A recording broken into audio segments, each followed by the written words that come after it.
So for those of you who don't know me, I'm a huge fan of Nintendo's Mario Party series of games. Harking back all the way to the Nintendo 64 with the very first Mario Party, I've had a blast playing every single Mario Party sequel ever since. Coming out this October will be the next iteration for the series, simply titled Super Mario Party. Thank God too, because I think Mario Party 11 sounded just a tad too generic. Fans have been conscious of any additions to the series since Mario Party 10's sparse amount of content and Mario Party the Top 100's linear form of gameplay. Given that the new game is coming out in less than 3 weeks, I thought I'd take a look at what we're to be expecting and whether or not it's worth purchasing. A lot of what I'm talking about will be from the Super Mario Party page on Nintendo's website, as well as a video from E3 showcasing what Nintendo thought appropriate to show us. With that being said, let's dive right in. For starters, unlike the most recent Mario Parties, Super will return to the free roam, every player chooses their own route version, abandoning what I thought was a horrible game mechanic,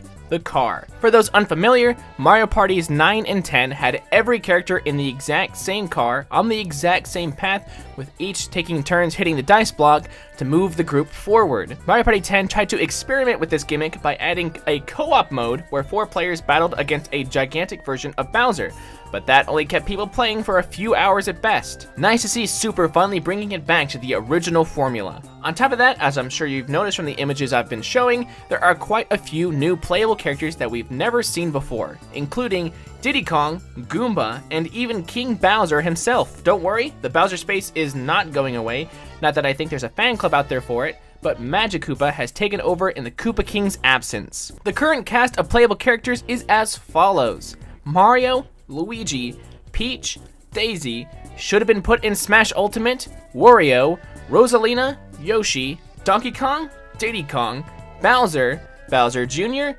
Hammer Bro, Shy Guy, Boo, Goomba, Dry Bones, Monty Mole, Koopa, and even Pom Pom from Super Mario 3D Land. With a new Mario Party comes new minigames, and Super boasts around 80 or so new ones, though I've heard some will be recycled for different modes, such as some free-for-alls being used as 1v1s. Don't let that discourage you though, as the original Mario Party only had 50 minigames, and it still kicked off the entire franchise. The graphics look great as always, though I'm sure some people may find the graphic style a tad different from classic Mario Parties, looking more akin to Super Mario Odyssey. The boards that have been shown look a tad smaller, and a few people have complained that it may make a few maps feel repetitive, but fear not, as the dice blocks themselves have been lowered from being able to hit between a 1 and a 10 to being able to hit between a 1 and a 6. Speaking of dice blocks, one of the most incredible changes to the formula are character-specific dice blocks.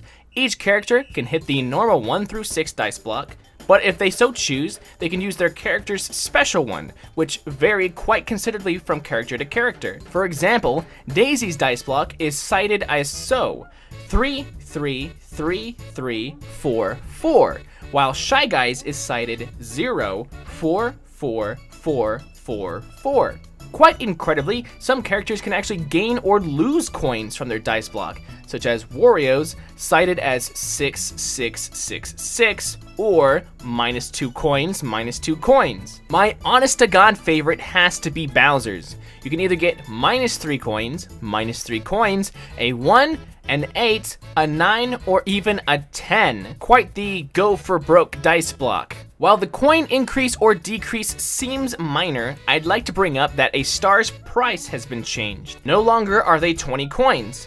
For a mere 10 coins, any person can snatch a star for themselves on the stairway to glory. The minigame payouts have also changed so that if multiple people win, the 10 coins is dispersed amongst the winners. So strategies where everyone tried to survive in a map where everyone could win can no longer all win 10 coins based off of that.